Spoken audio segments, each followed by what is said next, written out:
Well, 2022 might be one of the best years in horror yet. Let's review Bones and All.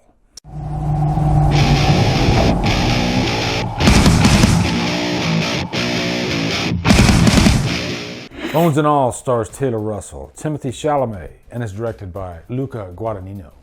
What's up, guys? Welcome to a brand new 2022 review. I just got out of a press screening for this movie, Bones and All. I don't know how much, I don't even know if I could tell you the plot of it. You know what? I'm just going to tell you the plot of this movie because I did watch the trailer, but when I went into this, I knew it was kind of a dark, twisted thriller, but I didn't know exactly what it was about.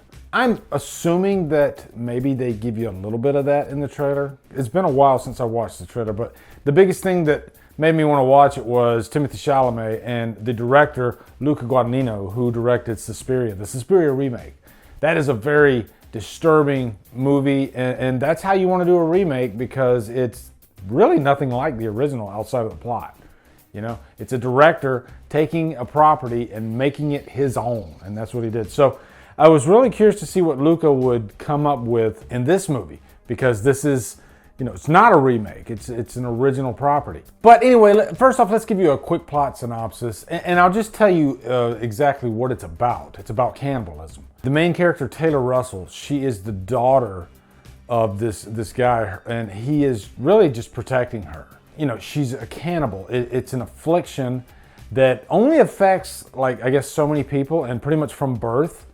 And it happened when she was about 3 years old is when, you know, the first time she got the craving. You know, because each one of these types of movies, they have their own rules that they set up. And I love how this is, you know, they're regular, real people, but they just happen to have this addiction. So really, at the end of the day, this is kind of about a very dangerous addiction because this addiction causes you to not only kill, but eat people. And so she's pretty much left to fend for herself. You know, the father could only take it for so long. And eventually she meets Lee, I like that name, played by Timothy Chalamet, who is like her. They both have, you know, something in common. And they have this unique ability to like smell each other, and they can kind of like how vampires can detect other vampires. Well, they have kind of their own detection system to where they can find each other. This is kind of just a coming of age story. That, you know, they're really young.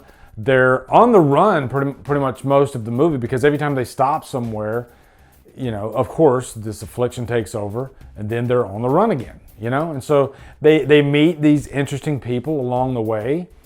And at the end of the day, this is a movie. Yes, it's about a horrible, monstrous affliction, but it's also just about people who have, you know, a monkey on their back. They have something that they have to constantly fight. And, you know, these are two people that just met, so they're getting used to each other and eventually falling in love. So it's also a love story, and it's heartbreaking, you know, and that's not a spoiler. Just given the nature of what they have to deal with, you can already tell, yeah, it's heartbreaking. Because Marion and Lee, they're not what you would call villains. You know, there are villainous people in this movie, and they just happen to be good people who have this craving. And so you kind of have to maneuver that throughout the movie. Now, Luca Guadagnino, like Suspiria, which that movie's nothing like this movie, but I will say there's violence in this movie, but it's not a movie that's solely about violence and just constant bloodshed. No, it's not that. This is more of a character piece, character study. And you're digging into these two young characters throughout and watching them navigate pretty much middle America. But when it does become violent, it feels real, and it's very disturbing. You know, this isn't one of those jump scare cheap horror movies.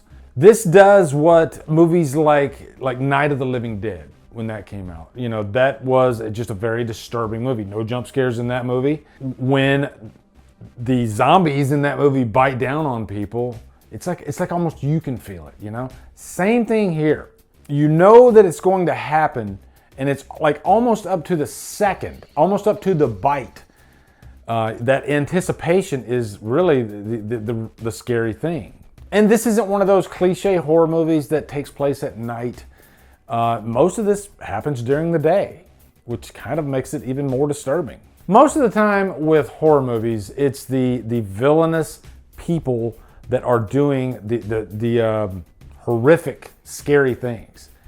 But this is a movie that's not like that. It's good people that have to do these graphic, disturbing acts. I absolutely adored Taylor Russell and Timothée Chalamet. I knew going into this that Timothée Chalamet was going to dazzle like he always does. He just has this magnetic presence on screen. It's almost hard to describe it, but Taylor Russell really holds her own, and she is the main character of this movie because we're following her path from the start to the finish. You know, Timothée Chalamet, he comes into the frame in the first act, but not right away. She comes upon him. But like Chalamet, she's just as mesmerizing. Very talented young actress. And, you know, after walking out of this, I'm very curious to see more of her films in the future. I think she's got a bright future ahead. But really, at the end of the day, what I loved about this movie is just that, you know, mid-America, small town vibe to it. You can kind of compare it to Silence of the Lambs, which also has a cannibal, by the way.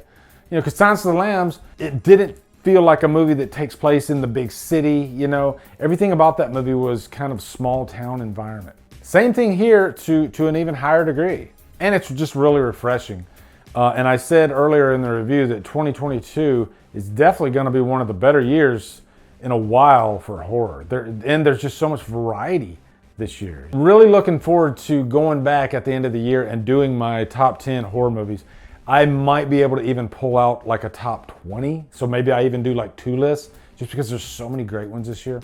You know, but back to this movie, as far as any cons, I guess because of the very disturbing nature of it, and it does feel more low-key, low-budget, which I think is a great thing, actually. But it's not like a popcorn movie. You know, it's not a fun action flick. Again, which is very refreshing. It's just not the type of movie that you could throw in at any old time, you know? You're definitely going to have to be in a certain mood to watch this movie, but it is beautiful at times. And they do center this around this great love story. You know, I always say, like movies like Rocky, yeah, there's boxing in that movie, but it's really a love story about a boxer. This is the same thing. It's really a love story about cannibals. Oh, and also David Gordon Green is in this movie, which was kind of a surprise. You know, I've seen him pop up in things here and there, but I didn't know he was like a serious actor. You know, he's a director. But he does play a small part in this movie, which was interesting. So definitely giving this a purchase worthy. Chalamet dazzles again. Taylor Russell, loved her. So let me know down in the comments what you guys think of Bones and All once you get to see it. Also, be sure to come over to Killer Flicks where we talk horror all day and every day. And on Fridays, we do Free for All Fridays. Follow me at Drumdums on all my socials. Support me on Patreon. Buy me a coffee. And you guys, thank you so much for watching. Have a good day. Drumdum out.